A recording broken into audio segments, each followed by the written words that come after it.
UPPL नि खैफोदनि दिन नामा हाग्रामानि मोजां दिन नामा दिनै खाम्फा आरो दिपेन बर' इহঁতে নিজে মোৰ ওচৰত আহিছিল যে দুটা দল একেলগে হৈ পেলাই মানে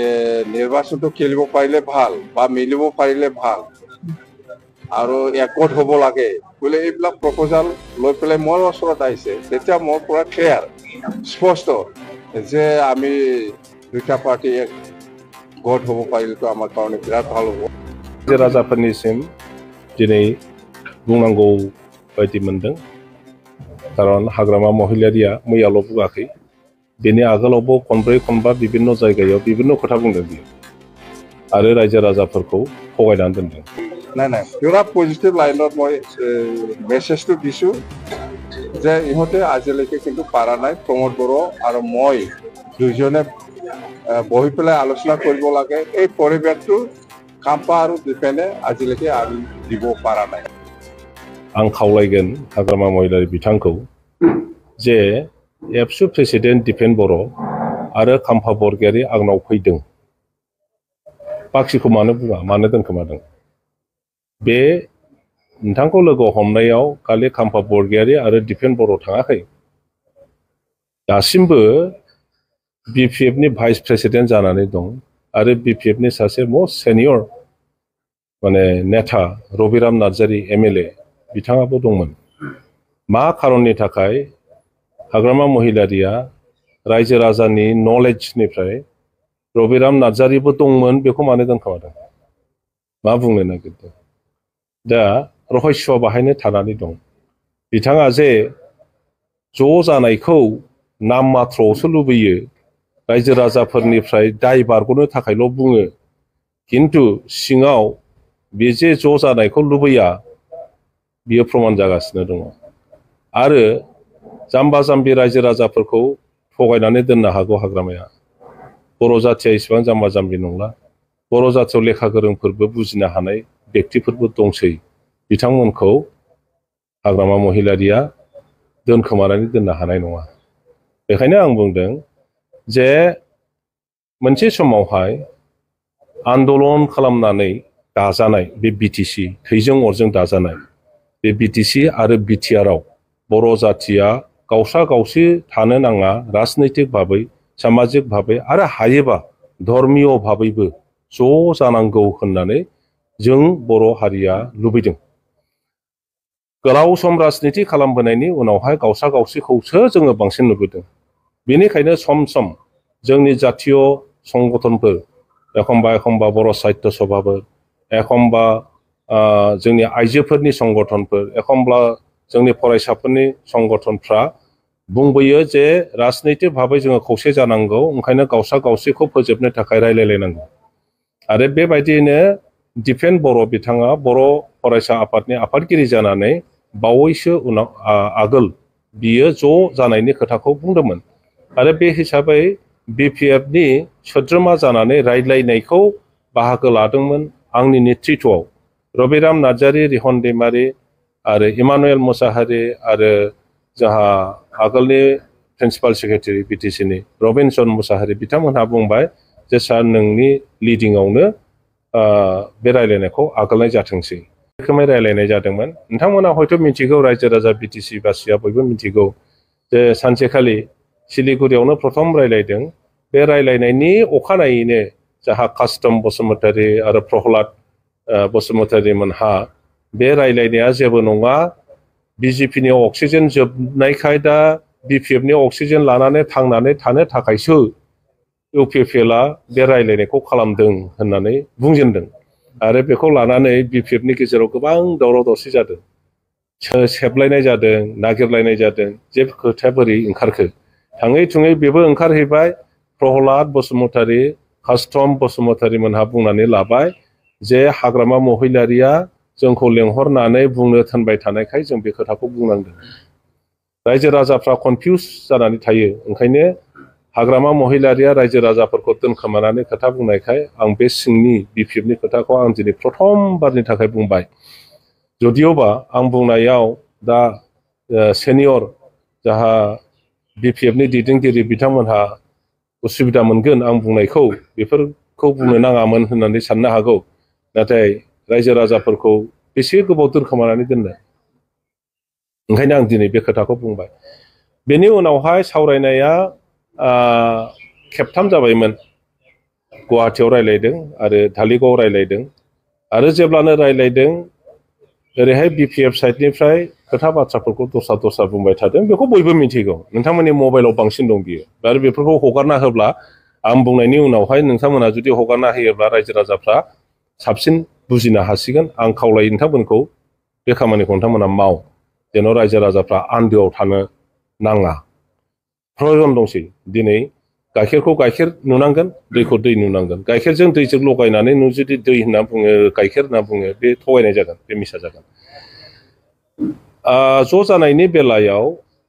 इउपिपिएलनिफ्राय जेबो समस्या गैया बेखौ जोङो प्रथमनिफ्राय मिथिदों बेखौ आं मिथिगौ रबिरामबो मिथिगौ बेखौ रिहनबो मिथिगौ बेखौ इमानुएलबो मिथिगौ बेखौ जोंहा रबिनसन मुसाहारि जायफ्राबो रायलायनायाव बाहागो लादों बयबो मिथिजोबगौ जोङो दा समस्याया जाहैदों बिपिएफनिफ्राय जाहा हाग्रामा महिलारिनिफ्राय गावनि सार्थ'आ जुदि पुरन जाया एक नाम्बार कन्डिसनाव जुदि बेयो एग्रि जालायलाया अब्ला बियो रायलायनायथिंनो थांहोखाया रावखौबो बेसो जादों आरो जायनि थाखाय आंखौ दखाराव हमनानै बिपिएफ दोल नागारनांनाय अबस्थासिम आंखौ लाबोदों बेफोर खोथा बाथ्राफोरखौ हंग्ला हंग्लि आं रायजो राजाफोरनि सिगाङाव बुंनो लुबैयाखैमोन खिन्थु बे मैया बुंनाय खोथा बाथ्राफोरखौ लानानै जेब्ला समग्र बर' हारिनि दैदेनगिरिफ्रा आरो बिभिन्न महलनि बुद्धिजिबिफ्रा आंखौ सोंबाय थाबाय आरो नोंथांमोनाबो फैनानै दिनै सोंबाय थाबाय आं बेखिनिसिम बुंबाय आरो बिनिफ्राय बांसिन आरो गेसाव गोफोनफोर दङ आं बेखौ बुंनाय नङा दा आं इउपिपिएलनि खैफोदनि दिन नामा हाग्रामानि मोजां दिन नामा दिनै आरो जेब्ला रायलायनो दुलाराय बर' फरायसा बुंदोंमोन बे समाव इउपिपिएलआ बिफद जाबायमोन नामा बिफदआ सोरबा इउपिपिएलनि बिपिएफनि नङा बिफदआ हाग्रामानि आरो प्रमद बर'नि नङा बे बिफदआ बर' जाथिनिसो बिफद मोनफ्रोमबो मोनायाव मोनफ्रोमबो सानाव बर' जाथिया बिभिन्न धरननि बिफद सम्मुखीन जाबोनांदों आरो बे बिफदफोरनिफ्राय बारग'नो थाखायनो जोङो आखायाव लावथि रुवा सिलाय लानानै जुजिबोनांदों हाजार हाजार मानसिया गावनि जिबनखौबो गथायनांदों बे जाथिनि बिफदखौ रैखा खालामनांगौ होननानै गावनि जिबनखौबो दान होबोदों जोङो बयबो बे बेकग्राउन्डनिफ्राय फैनाय बे खोथाखौ बयबो बुजिलायनाया मोजां बेखायनो जाहा फैगौ दिनाव जाथि हिसाबै बिराद गिदिर गिदिर बिफद फैगासिनो दङ बे बिफदआ सोरबा प्रमद बर'निल' नङा सोरबा हाग्रामानिल' नङा ओंखायनो दिनैनि प्रमद बर'नि राजनैतिक लिडार बिटिसिनि चिफ जानायखौ इसु खालामनानै बेखौ मेइन माने खारन लानानै जोङो खौसेथिनि बाथ्रा बुङाखै जोङो हाग्रामा महिलारि चिफ जानांगौ बा नेता जानांगौखौ मेइन इसु लानानै खौसेथिनि जों बाथ्रा बुङाखै जोङो खौसेथिनि बाथ्राखौ फैगौ बोथोराव बर' हारिया जेन' बिभिन्न